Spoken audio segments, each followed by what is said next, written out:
They said the widow of Dead Man's Gulch carried more than grief. At midnight, she carried a deck of cards and a smile that could ruin a man. But when I sat across her table, I didn't just gamble with money. I gambled with my life. Dead Man's Gulch wasn't the kind of place a man rode into on purpose. It was the place you reached after you'd lost the map, the trail, and most of the reasons you'd started with. The sign at the crossing had 3 bullet holes, and a 4th someone had carved like they were saving the next shot for a name. Wind pushed grit across the road in low, resentful lines. I've seen towns die quiet. This one stayed alive like a bad habit. I tied my sorrel at the rail outside a saloon, with a faded gold-lettered sign that said The Anvil, as if life in the gulch could be hammered into a shape that held. The door gave me the usual welcome music trying to happen. Laughter trying not to sound like fear. Eyes trying not to look like questions. I kept my hat low and my back to a wall. The way men who prefer surviving learn to stand. Evening, the barkeep said, polishing a glass with a cloth that had given up. You look like you've got either a thirst or a past. I can help one. Whiskey, I said. Let the past fend for itself. He poured. The first mouthful told the truth: cheap, stubborn, determined to do its job even if I didn't like it. I set the glass down and took the room's measure. Cards slid over, felt. A dealer with a scar like a comma at his mouth kept the rhythm. And in the far corner, the shadows sat a little deeper, like they'd paid for the privilege. She'll be late, the barkeep said, as if he'd heard me thinking. Who? I asked, though I already knew the shape of the story. Men in towns like this talk in weather. You learn the forecast. The widow, he said. Some call her Cass. Others don't call her anything at all. She prefers it that way. If you came for her game, you'll want to keep your luck on a leash. I came for a bed and a son I can trust, I said. He smiled the way men smile when they've already dug your grave and are just deciding on the flowers. Then don't play. Midnight in Dead Man's Gulch isn't a time, it's an event. Lamps in the anvil burned slower. Voices learned to whisper. The dealer in the scarred vest turned the deck once, twice, like stretching hands before a fight. And then the door breathed in a gust of night, and she walked through it. Cass didn't wear mourning like other widows. She wore it like a dare. Black silk with a cut that made every man remember something he'd never had. Gloves the color of bruised violets. Hair pinned in a way that looked like an invitation if you were stupid, and a trap if you weren't. The room shifted to make room for her. Even the piano stumbled, found its footing, tried to be better. She moved to the corner table, laid a velvet cloth over the rough wood, and set down a small lacquered box. The dealer with the scar stood aside like a soldier retreating from a superior officer. Cass unlatched the box. Inside, a deck wrapped in ribbon the color of spilled wine, waited like a secret that had chosen who it wanted to ruin. Gentlemen, she said, and the word was either a kindness or a joke. The game is faro. Table stakes. House honors speak for themselves. What are house honors? A cattle buyer asked. Already halfway to sorry. Cass's smile was a blade in velvet. That the house doesn't cheat. If you do, the house notices. I finished my whiskey and found my boots walking me toward her like they'd learned a new prayer. She looked up as I reached the edge of her light. Her eyes were not the color of anything I'd seen on a map. They were a decision that hadn't been made yet. Name, she said. Daniel Kane, I answered. Kane, she repeated, tasting the syllable like whiskey to see if it burned right. You know faro? I know men, I said. Cards are easier. She tied the ribbon off and slid the deck into her hands. Fingers quick, precise, like she'd practiced on throats. Easier isn't the same as safer. Nothing in this town looks safe, I said. That's because you can still see, Cass replied, and let the first card whisper onto the cloth. The table filled ranch hands with dust still on their boots. A railroad man with ink still fresh under his nails. A quiet fellow with a preacher's eyes and a gambler's pulse. I bought in and watched. Cass dealt faro like telling a story she'd heard too many times, too well to be surprised by the ending. Men won. Men lost. The house breathed in, then out, and never seemed to need air. Your turn to bet, Mr. Kane, she said without looking up. I set a stack on the queen. The room leaned, just a little. Cass's left eyebrow no more than the thought of an eyebrow lifted. She turned the card. Queen won. Beginner's luck, someone muttered. No, Cass said, soft but not sweet. Luck has better manners. This is something else. What would you call it, I asked. Debt, she said, and took the house's due from a man 2 seats over who'd been cheating with the soft sigh of a card up his cuff. She never broke rhythm. The man colored and found another table to be poorer at. The second turn, I spread my stake across king and 9, hedging like a man who wants to pretend he's brave. Cass dealt. The 9 paid. The king didn't. The house smiled. You play like a man who's left things behind, Cass said. I came to make sure they don't follow, I said. They always do, she answered. And for a moment the room fell away, and it was just her voice, keeping the dark from deciding we'd all had enough. I don't believe in omens. Men like me can't afford to. But when the clock over the bar coughed up midnight, and the wind slipped under the saloon door like it had remembered a second name for my bones, I felt something shift, like a table leg had shortened by the thickness of a prayer. A man with a smile too white for his work approached the rail. He wore a suit that said city and eyes that said desert.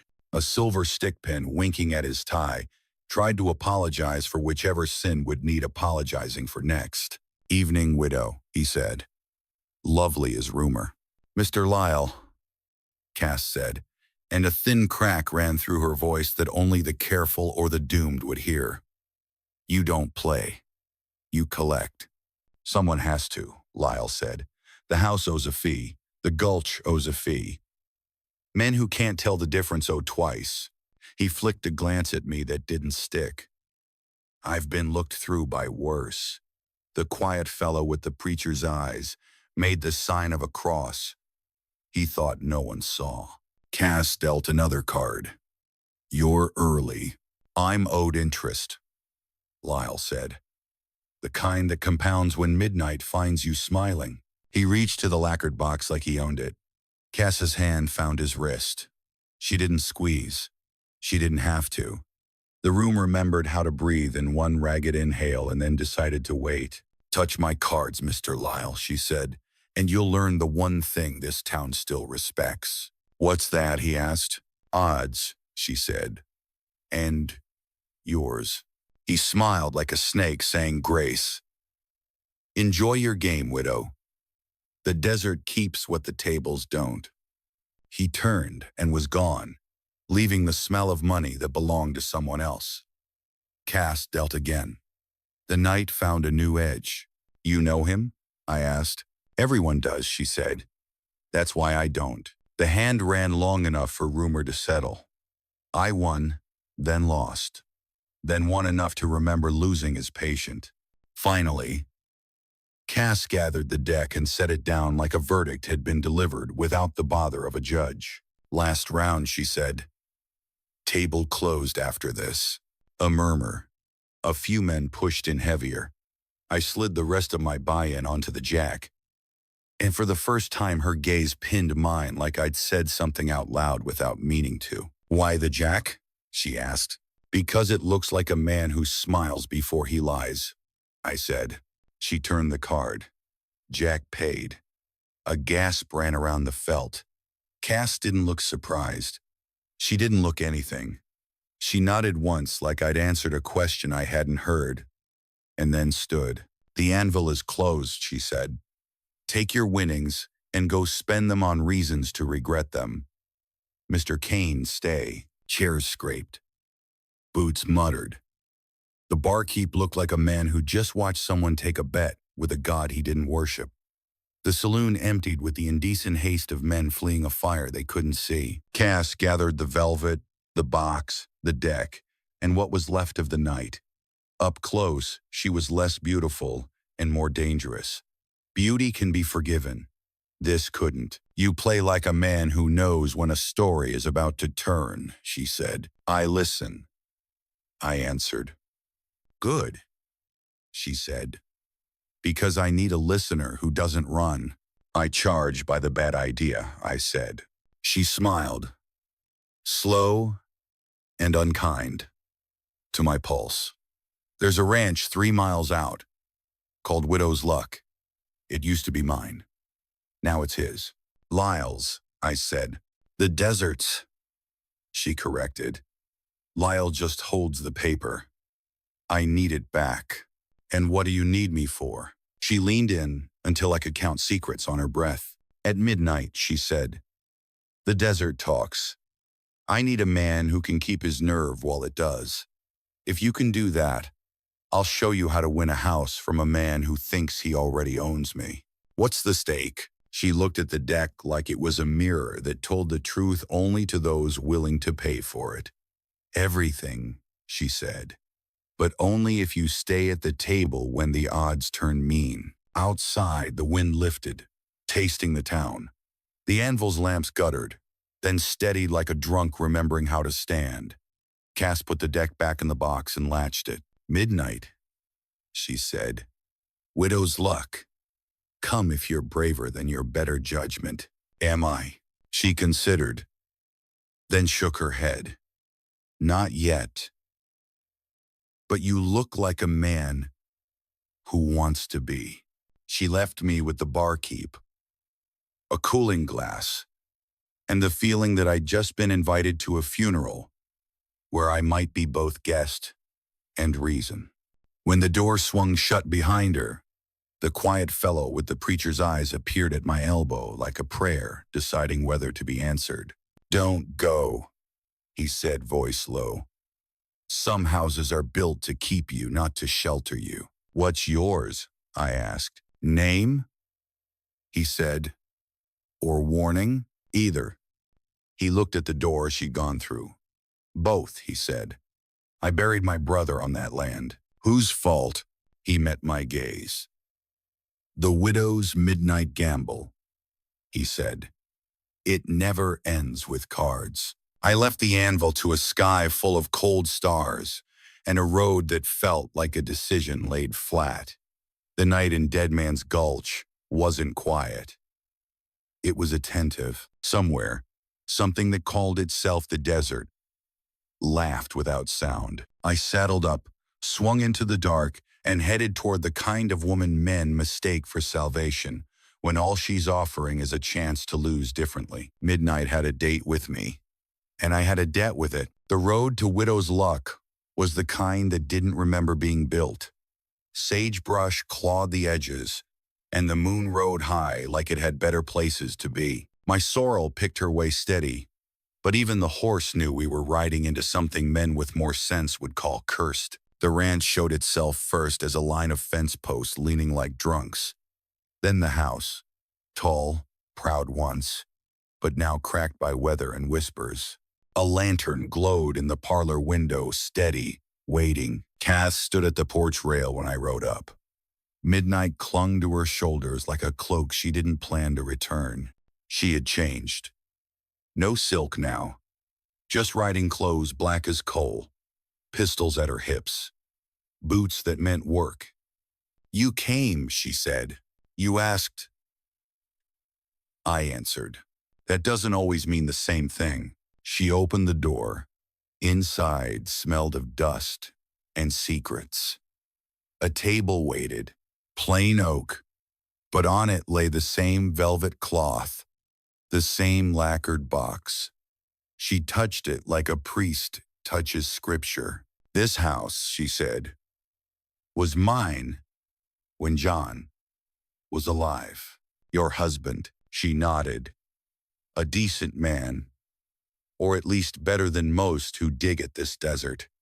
He died in his sleep, or so they tell it. And you don't believe it. Her mouth tightened. No one in Dead Man's Gulch dies clean. Least of all a man who owned something worth taking. She sat, opened the box, and drew the deck into her hands. Tonight, we play for the deed. Lyle believes he already owns it. But the desert says nothing is owned until midnight asks. The words sounded rehearsed, like she'd said them before to men who didn't walk back out. I took a chair opposite. The deck fluttered like wings in her hands. You sure this is cards? I asked. Cards are just how we keep score, she said. The real game is who blinks when the dark decides to speak. She dealt the first hand. Faro again. The queen glared up at me. Familiar. I laid a coin. Cass's eyes tracked it not like a dealer, but like a judge. The wind outside shifted. I swear I heard a sound under it low, like sand moving with intent. Cass didn't flinch. That's the desert, she said. It doesn't like being ignored. You treat it like a player? It's worse. It's the house. The door creaked. Lyle stepped in, smooth as if the hinges owed him courtesy. Two men came behind Broad, silent, the sort who collect debts with bullets instead of ledgers. Widow, Lyle said, hosting again. I admire your optimism. Optimism? Cass asked. That a woman alone can outplay the desert twice. He dropped into a chair without asking, his men posting at the walls. He smelled of oilskin and arrogance. From his coat, he pulled a folded paper and set it on the table. The deed, shall we? He asked. Cass's hands didn't shake as she dealt. Ante. I slid coins in. Lyle did the same. Casual. Like money didn't matter. Because it never did. When power was the true stake. The first round favored him. He smirked. See? Even the cards know the widow's luck is mine. The second went to me. Lyle's eyes narrowed. And who are you? Man too stubborn to fold, I said. Cass didn't smile, but her gaze flickered toward me like a candle bracing against wind. By the third round, the desert made itself louder. A shiver ran under the floorboards, faint but real. Dust sifted from the rafters. Cass's voice stayed level. Keep playing, she said. If you stop, it notices. The fourth round, Cass's card turned. A jack. My stake won. The table rattled like someone unseen had slammed a fist. Lyle leaned back, but his smile was brittle. You think luck cares for a drifter? Luck doesn't care for anyone, Cass said. That's why men invented debt collectors like you. His hand drifted toward his coat. One of his men shifted. My palm brushed my Colt, not drawing, but promising. The air went heavy, waiting for someone to break it. Play, Cass snapped. The desert is listening. We did. And it was then I noticed something in her face, an edge, not of fear, but memory. When she laid down a king, her eyes betrayed her for just a breath. Pain. Regret. John died at this table, she said softly, almost to herself. Same cards. Same night. Same man. Lyle chuckled.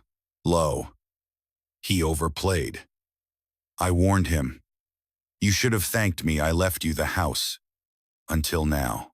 The room tilted. Cass froze, then steadied. You killed him. I corrected a mistake, Lyle said. A man too honest to understand the gulch. You'll notice I'm not so clumsy with you. Her hands gripped the deck until the ribbon tore. Cards scattered, and the desert howled through the cracks as if it had been waiting for that moment. Every lamp guttered. The men at the walls stiffened. I felt cold crawl up my spine like a hand that knew my name. Cass leaned close across the table, eyes lit with fury. Then tonight, we gamble his death back. Stake for stake. And what's yours to offer, widow? Lyle asked. She looked at me. For the first time, her voice trembled. My soul, she said. The desert laughed again, closer. Crueler, like it had just been dealt in. The deck lay scattered, cards flashing back lamplight like teeth. Cass gathered them with hands that no longer trembled. She bound them tight, set them square. Her eyes met Lyle's, fire locked against ice. You killed my husband, she said. I made room, he replied. This town doesn't reward men who play straight. He didn't fit. You don't fit either, I said. You just lean harder on the cracks. Lyle ignored me, but his smile had thinned. So we gamble. Widow's soul for widow's luck. The desert keeps tally. Cass dealt. Pharaoh again, though the air seemed to pulse with every flip. The first card favored me. The second, Lyle. Coins clinked. Shadows thickened. By the third, the walls groaned. The desert's voice, low and constant, seeped in like water through rotted wood. A whisper too deep for ears, too sharp for thought. I gritted my teeth. Sass didn't flinch. Focus, she hissed. I set stake on the queen.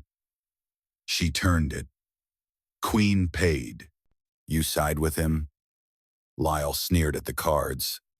The desert doesn't care who wins, only who lasts. His man at the wall shifted, restless. Sweat streaked his brow despite the cold. Another hand Cass flipped the king. My stake lost. The table jumped, and for a heartbeat the lamp died out completely. In the dark, something vast breathed. When the flame stuttered back, Lyle leaned forward. You see, the house remembers me. Your John never understood that. Cass's voice was razor steel. John understood honor. Honor doesn't buy land, Lyle said. It sells graves. Another hand. Another shift. The desert's whisper swelled, words threading through half language, half hunger. Stay. Play. Lose. The outlaw in me wanted to draw, settle the score the way iron was built for. But Cass's eyes held mine. Steady. Demanding. Don't blink, she whispered. So he didn't. Card after card. Win, lose, win. Every turn the whisper pressed harder, promising wealth, threatening ruin. My jaw ached from clenching against it. Then Cass laid down the jack. My stake sat on it. Paid. Again. The whisper faltered. For the first time, the desert sounded unsure. Cass's smile was slight, dangerous. The odds can turn. Lyle slammed a fist on the table. You cheat. Would you know if I did?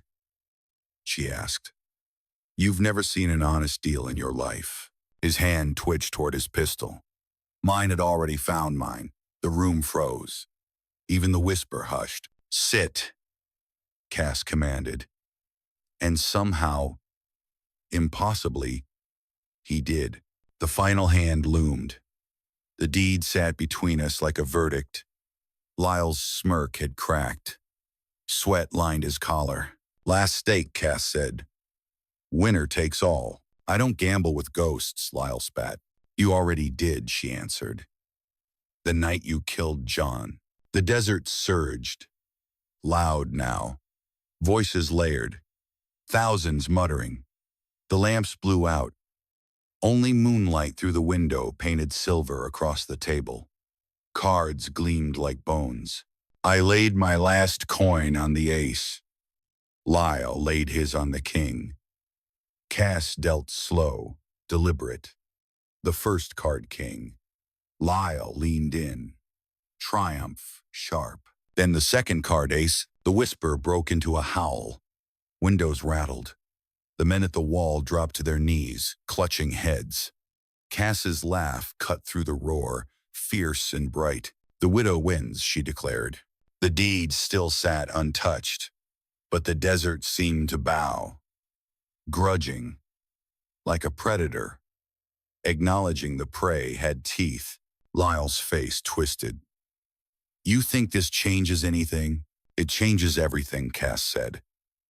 She snatched the deed, tucked it into her jacket. John's death is paid. You'll pay next, Lyle hissed. He rose. Gun clearing leather. Mine was already aimed. Try it. For a moment, time stretched thin. Lyle's finger whitened on the trigger. Then the desert's howl surged again, knocking him back like a hand had struck. His gun flew, clattered across the floor. He stared, wide-eyed. It's with you, he whispered. The desert chose you. Cass stood, tall as judgment. Number. It chose itself.